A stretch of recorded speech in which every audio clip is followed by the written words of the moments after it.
भगवान विष्णु के प्रथम अवतार मत्स्य अवतार की कथा। कल्पांत के पूर्व एक पुण्यात्मा राजा तप कर रहे थे। राजा का नाम सत्यव्रत था। सत्यव्रत पुण्यात्मा तो था ही, बड़े उदार हृदय का भी था। प्रभात का समय था, सूर्योदय हो चुका था। सत्यव्रत कृतमाला नदी में स्नान कर रहा था।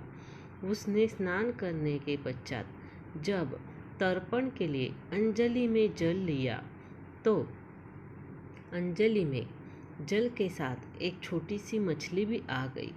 सत्यव्रत ने मछली को नदी में छोड़ दिया।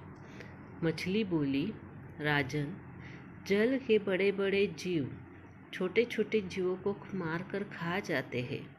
अवश्य कोई बड़ा जीव मुझे मारकर खा जाएगा। कृपा करके मेरे प्राणों की रक्षा कीजिए। सत्यव्रत के हृदय में दया उत्पन्न हो उठी। उसने मछली को जल से भरे हुए अपने कमंडलू में डाल दिया। तभी एक आश्चर्यजनक घटना घटी। एक रात में मछली का शरीर इतना बढ़ गया कि कमंडलू में उसके रहने के लिए ही छोटा पड़ने लगा। दूसरे दिन मछली सत्यव्रत से बोली, राजन, मेरे रहने के लिए कोई दूसरा स्थान ढूंढिए, क्योंकि मेरा शरीर बढ़ गया है। मुझे घूमने फिरने में बड़ा कष्ट होता है। सत्यव्रत ने मछली को कमंडलू से निकालकर पानी से भरे हुए मटके में रख दिया। यहाँ भी मछली का शरीर रात भर में मटके में इतना बढ़ गया कि मटके भी उसके रहने के लिए छोटा पड़ गया। दूसरे दिन मछली पुनः सत्यव्रत से बोली, राजन, मेरे रहने के लिए कहीं और प्रबंध कीजिए, क्योंकि मटका भी मेरे रहने के लिए छोटा पड़ रहा है। तब सत्यव्रत ने मछली को निकालकर एक सरोवर में डाल दिया, किंतु सरोवर में भी मछली के लिए छोटा पड़ गया। इसके बाद सत्यव्रत ने मछली को नदी और फिर उसके बाद समुद्र में डाल दिया। आश्चर्य, समुद्र में भी मछली का शरीर इतना बढ़ गया कि मछली के रहने के लिए वह छोटा पड़ गया। अतः मछली पुनः सत्यव्रत से बोली, राजन, यह समुद्र भी मेरे रहने के लिए उपयुक्त नहीं है। मेरे रहने की व्यवस्था कहीं और कीजिए। अब सत्यव्रत विस्मित हो उठा। उसने आज तक ऐसी मछली कभी नहीं देखी थी। वह विस्मय भरे स्वर में बोला, मेरी बुद्धि को विस्मय के सागर में डुबो देने वाले आप कौन हैं? मत्स्य रूपी श्री हरि ने उत्तर दिया, राजन, हयग्रीव नामक दैत्य ने वेदों को चुरा लिया है। जगत में चारों ओर अज्ञान, अधर्म, अंधकार फैला हुआ है। मैंने हयग्रीव को मारने के लिए ही मत्स्य का रूप धारण किया है।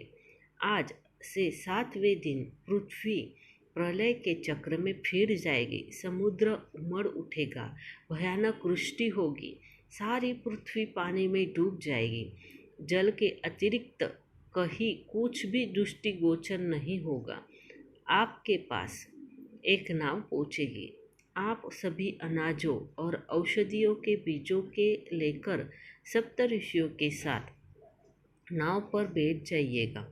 मैं उसी समय आपको पुनः दिखाई पड़ूंगा और आपको आत्मज्ञान प्रदान करूंगा। सत्यव्रत उसी दिन से श्री हरि का नाम स्मरण करते हुए प्रलय की प्रतीक्षा करने लगे। 7वें दिन प्रलय का दृश्य उपस्थित हो उठा। समुद्र भी उमड़कर अपनी सीमाओं से बाहर बहने लगा। भयानक वृष्टि होने लगी।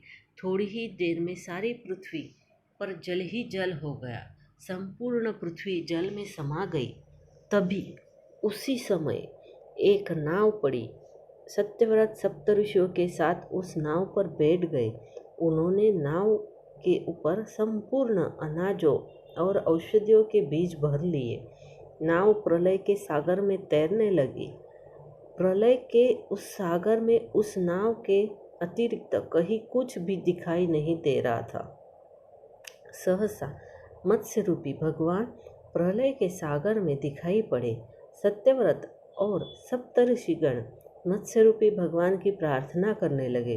भगवान से आत्मज्ञान पाकर सत्यव्रत का जीवन धन्य उठा।